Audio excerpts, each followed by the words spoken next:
What's this about, master?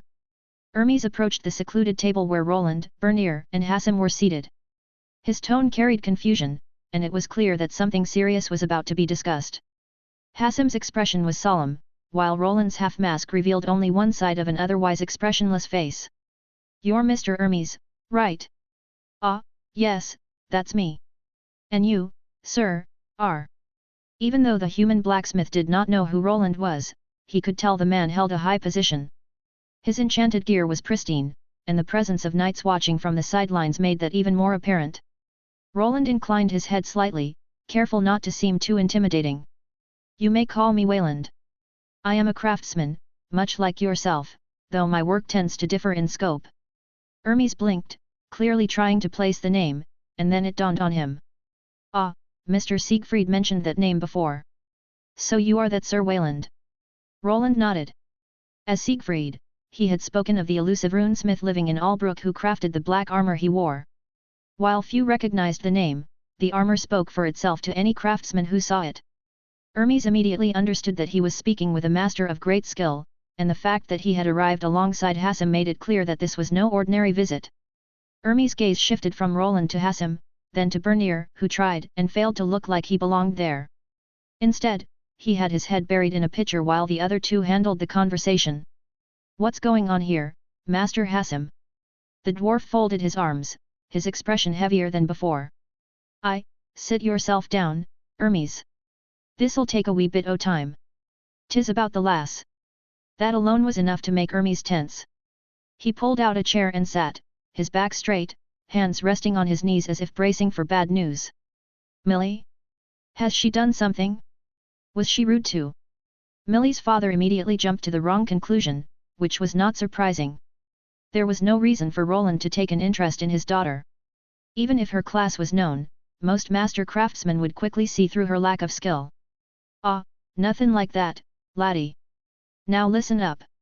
Master Wayland wishes to take Millie wi him as his apprentice, and I reckon ye ought to hear what the lad has to say." Hassim leaned back as if he had done his part. Roland nodded to the old dwarf, then turned to the father, who looked both confused and wary of the man before him. "You wish to take my daughter as an apprentice? Is this some kind of joke?" "I assure you, Mr. Hermes, this is no joke. I am aware of your daughter's circumstances." At that, Hermes narrowed his eyes and glanced at Hassim, who frowned.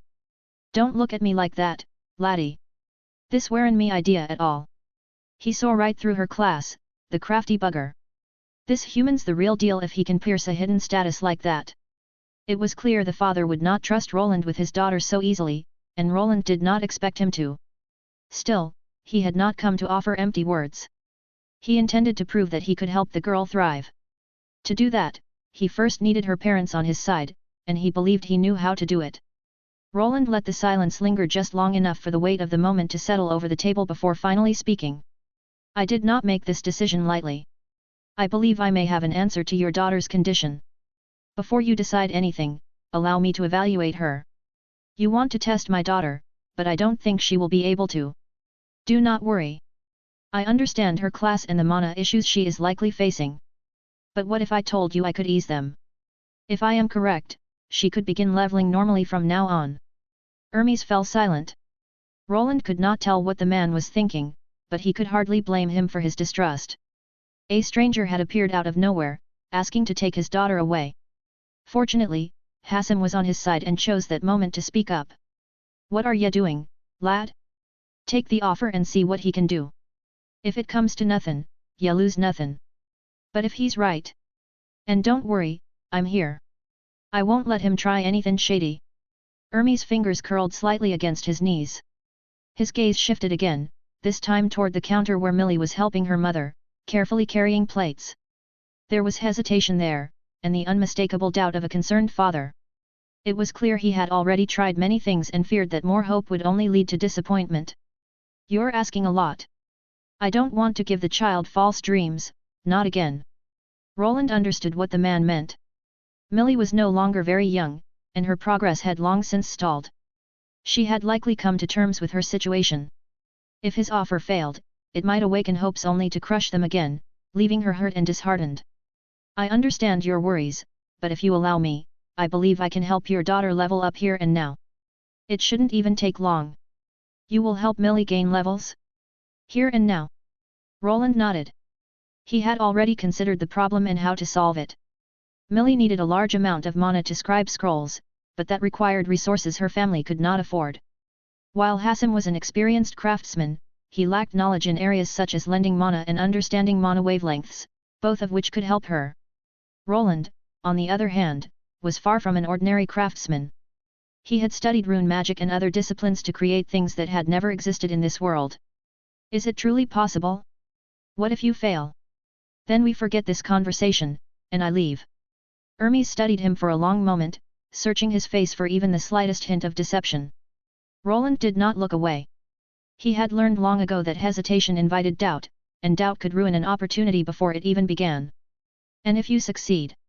Hermes finally asked. Then you will have proof that your daughter can progress and become something more. Something more. The father's jaw tightened. His gaze drifted once more toward Millie, who was now laughing softly at something her mother had said, completely unaware of the conversation that might decide her future. And what would that proof cost me?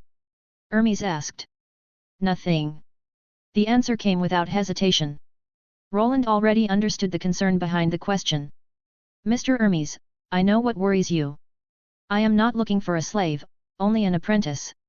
Someone loyal, someone I can trust with the knowledge I have gathered. I see.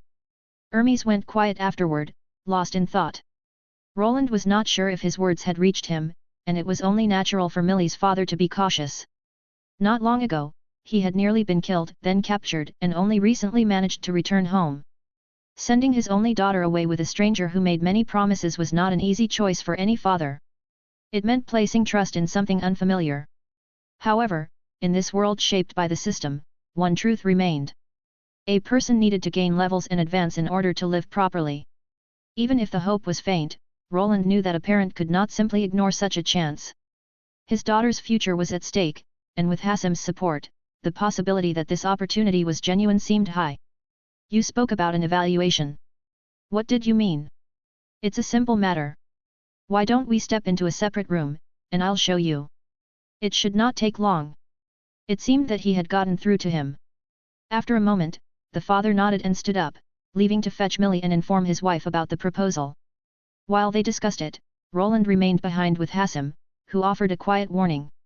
You'd best no be spouting nonsense, lad. Hassan's voice was low, and the tone made the threat clear. I'm not. If anything happens to that lass, those fancy knights'll no be able to save your sorry hide. It was a direct threat, one Roland had to accept. Hassan was a craftsman known for producing rare and epic items for many adventurers. He had likely accumulated wealth, fame, and powerful connections. It would not be surprising if he could hire assassins or even entire adventuring parties to come after him if anything happened to Millie. Nothing will happen.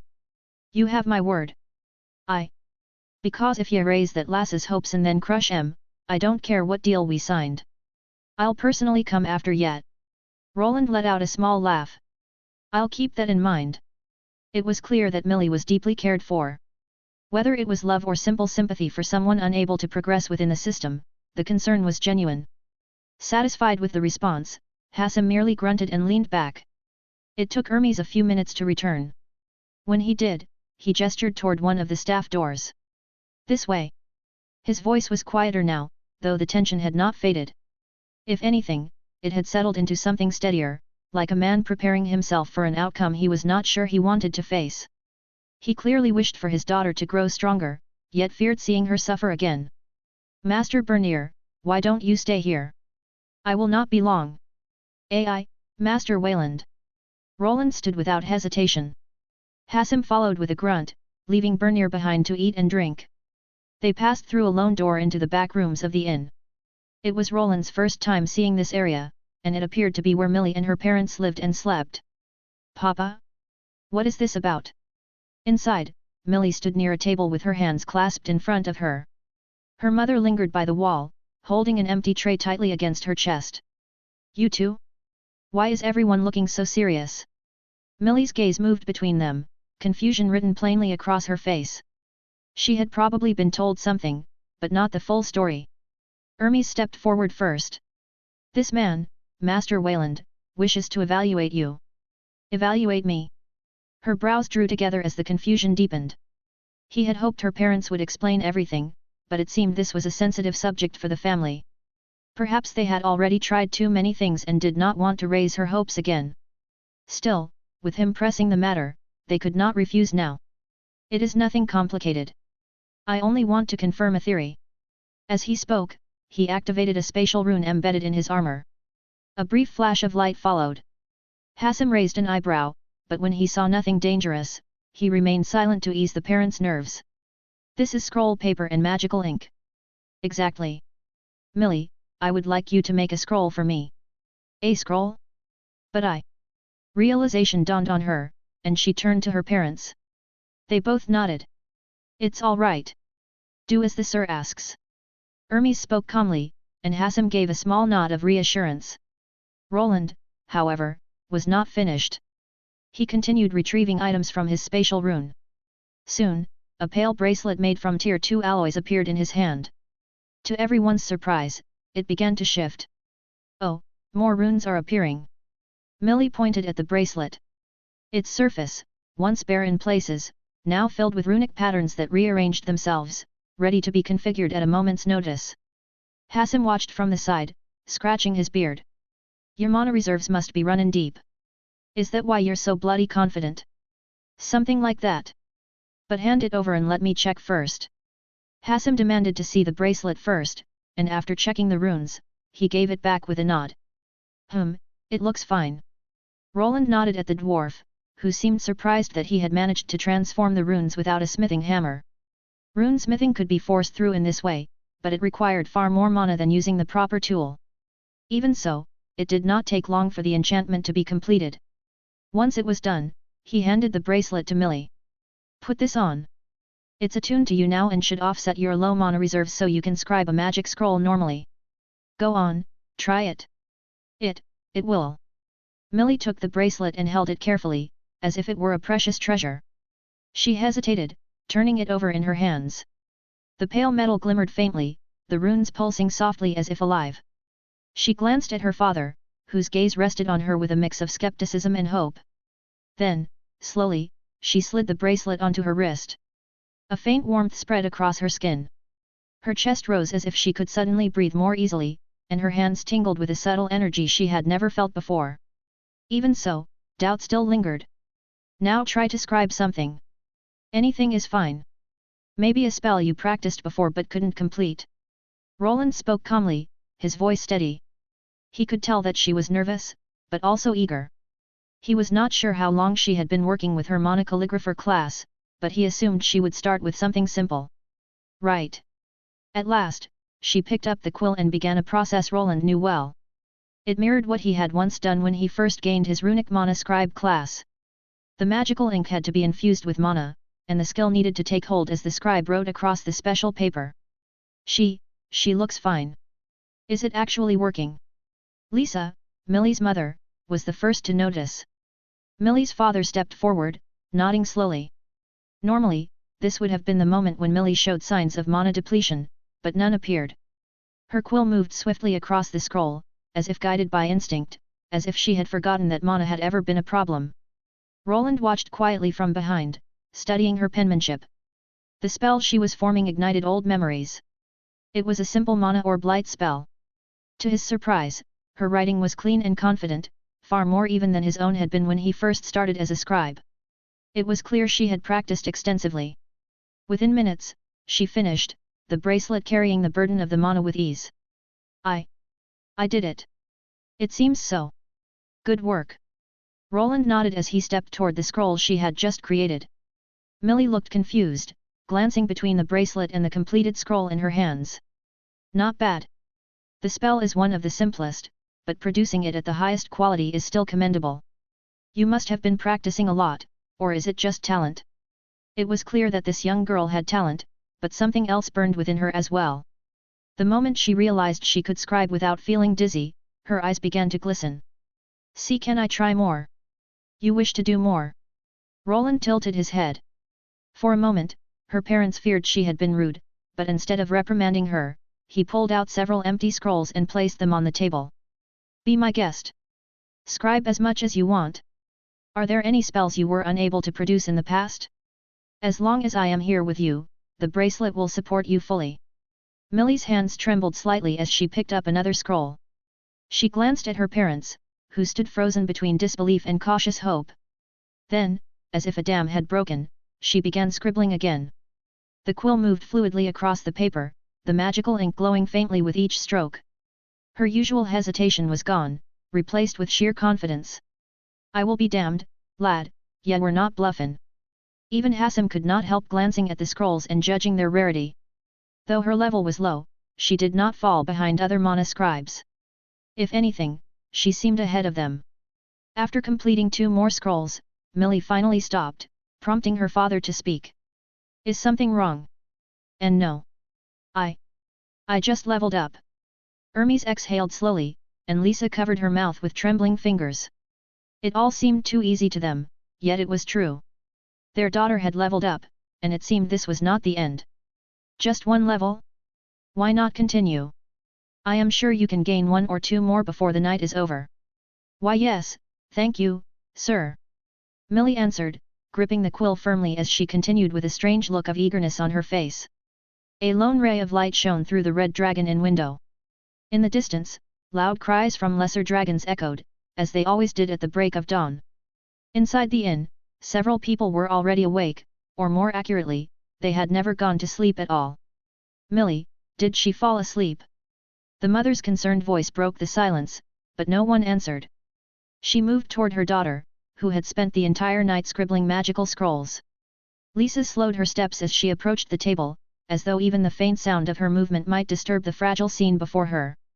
Millie had indeed fallen asleep. Her head rested gently on her folded arms, strands of hair clinging to her cheek. The quill remained loosely held between her fingers, stained with faint traces of magical ink. Around her, scattered across the table and spilling onto the floor, lay plenty of completed scrolls, some still shimmering with residual mana. She really kept going all night. Her voice trembled, barely louder than a whisper. There was concern in her tone, but also something else. Joy. Her eyes filled with tears as she looked at her daughter. Her husband, Hermes, stood beside her. He gently placed a hand on her shoulder to reassure her, though he, too, was close to tears. They both understood that in just a few hours, their daughter had made more progress than she had in years. Sir, I mean, Master Wayland, how many did you say? 3 in total, but she could progress much faster if she learned more demanding spell structures. Roland replied while standing nearby, his gaze fixed on Millie's status screen. When he had first met the girl, she had been only level 4. Now that had changed. Name: Millie L7. Classes: T1 Monocalligrapher L7. There was nothing particularly unusual about this. When the right conditions were met, early levels could be gained quickly. The problem had never been her talent or her dedication. It had always been her lack of mana to sustain her craft. She had likely passed out many times before ever managing to complete a single scroll. Even with Hassam's help, the results had been meager, and the reason was clear. Dwarven craftsmen did not usually work with this kind of technology, and what they did use was forbidden to anyone who was not an apprentice. Hassam was not the kind of dwarf to worry about such restrictions, but his associates certainly would. Then there was the cost of creating such devices, and the greatest issue of all: using them on someone with a rare class with almost no mana to speak of.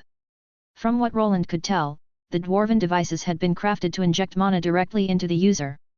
While that approach worked, it placed a heavy strain on the body. If someone could not handle large amounts of mana, repeated use could turn deadly. His suspicions were confirmed by the next question Hassam posed.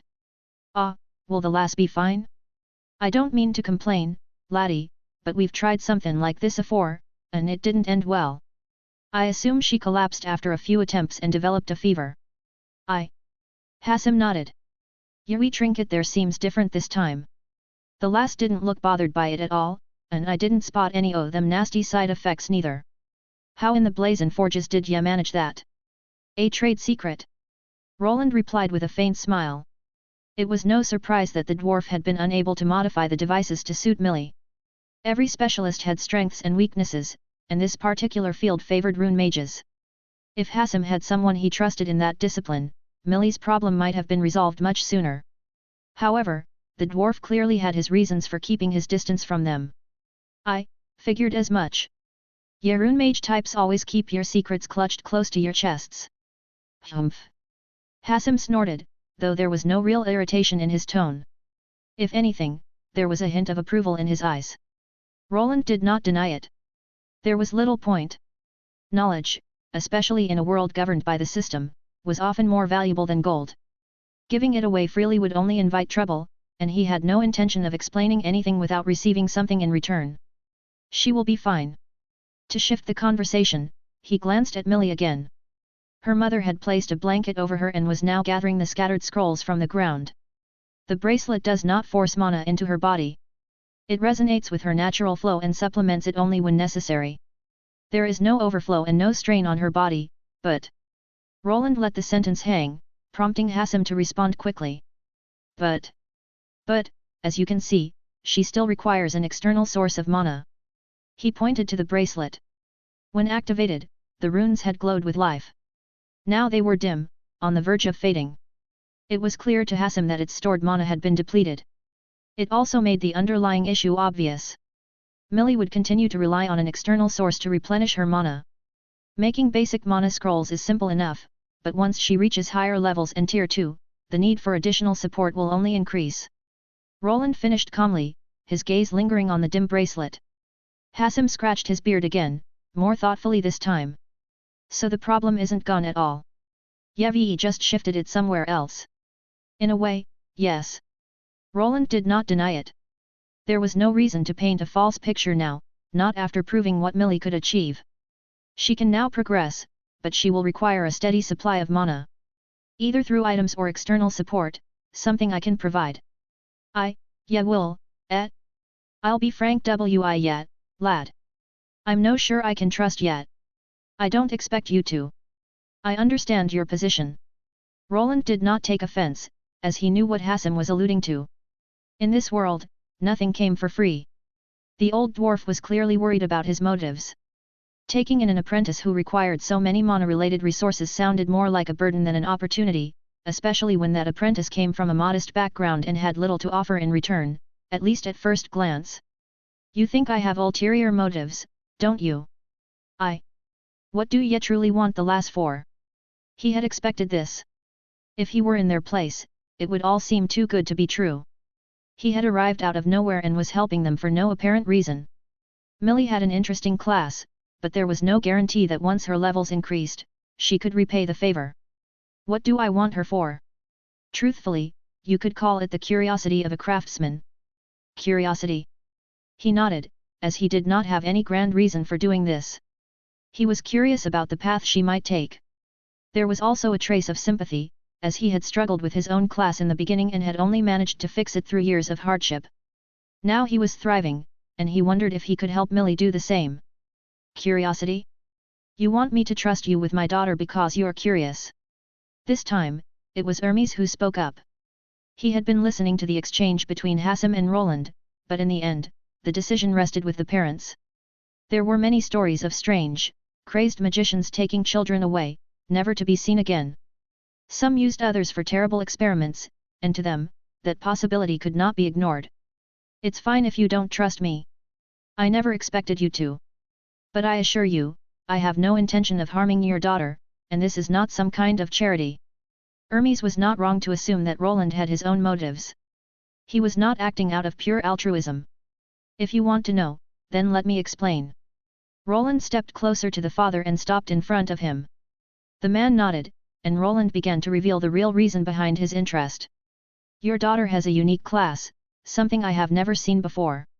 The reason is simple. I want to study her progress and see what she can achieve. The father fell silent, deep in thought. To Roland, it did not seem like a bad arrangement. His curiosity would not harm the child. Even if she failed to meet his expectations, she would still gain a new class and a better chance of surviving in this world. Still, she was not the only subject of his interest. There was another reason he chose not to share, one that felt too grand and might even be considered blasphemous in a world like this. He wanted to discover whether he could create equipment that allowed ordinary people to accomplish greater things. Even blacksmiths like Hermes were different from hybrid classes such as a runesmith. They lacked combat classes, their stat growth remained unchanged, and they struggled to handle rare materials as effectively as their magically inclined counterparts. Their skills allowed them to shape metal and briefly endure extreme heat. However, they could not match the results of a runesmith or an enchantsmith. Because of this, Roland wondered if he could help Millie thrive. What if he could create devices that bridged the gap between a hybrid crafter and a regular one? What if he could go even further? He had already created powered suits of armor that greatly enhanced combat ability. What if he could level the playing field for everyone? Before any of that, however, he needed to bring Hermes to his side. Of course, I will not harm your daughter in any way, and she will be free to choose her own path. If she later decides she wants an ordinary life, I will not stop her.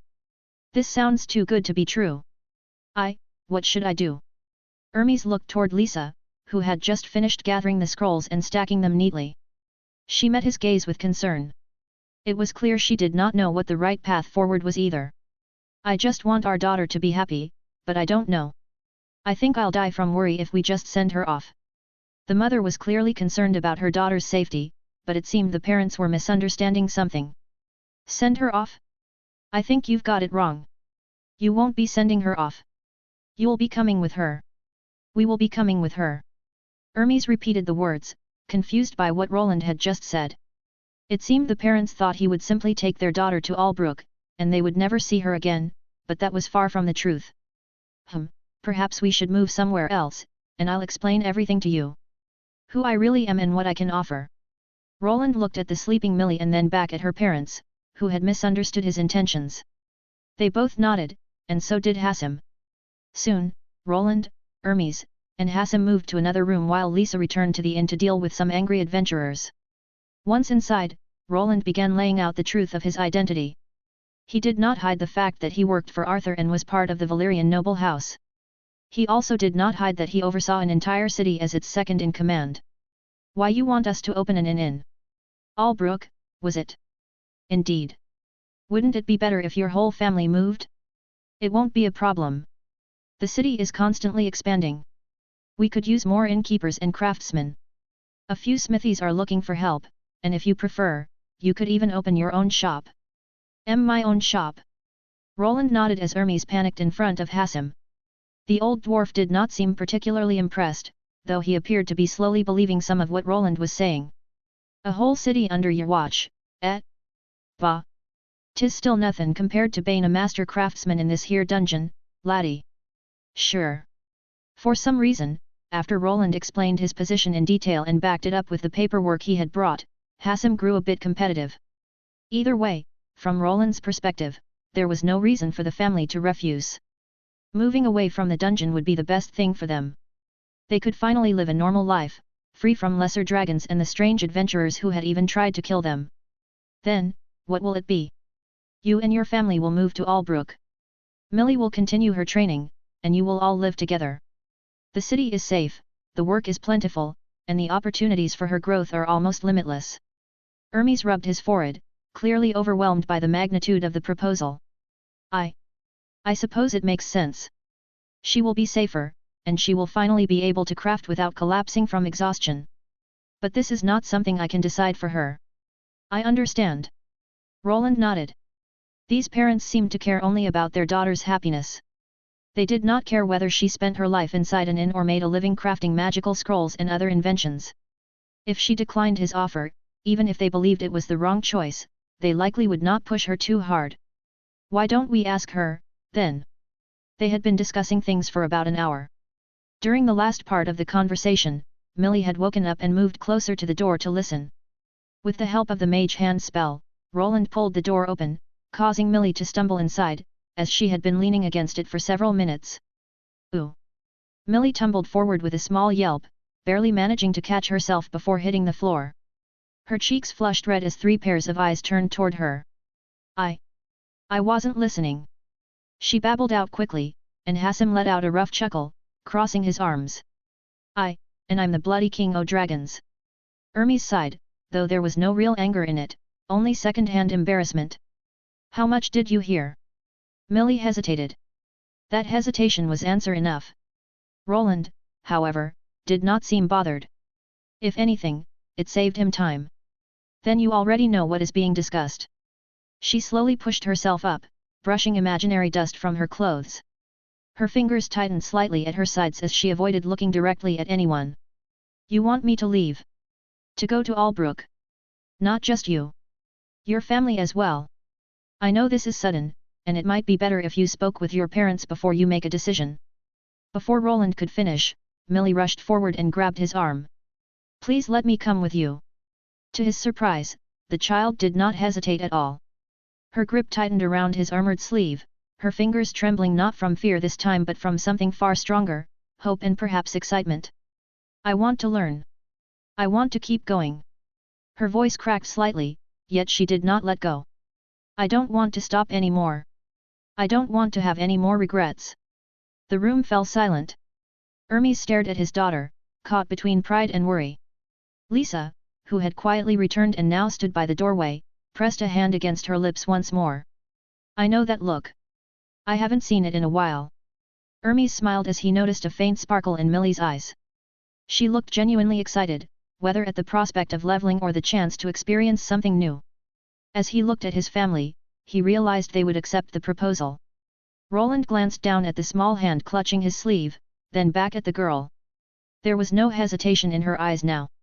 Ever since she had begun scribing scrolls without worrying about mana, something within her had awakened again. The drive was there, along with a clear determination to give it her all. Now he needed to answer her. He would become her teacher, something he had never truly been before. Bernier had been with him, but only as an assistant who could not really learn runes. Millie, on the other hand, had the potential to absorb his knowledge, perhaps even gain a rune-focused class in her next ascension trial. Now it was up to him to guide her, a responsibility that would shape not only her future, but likely her entire family's as well.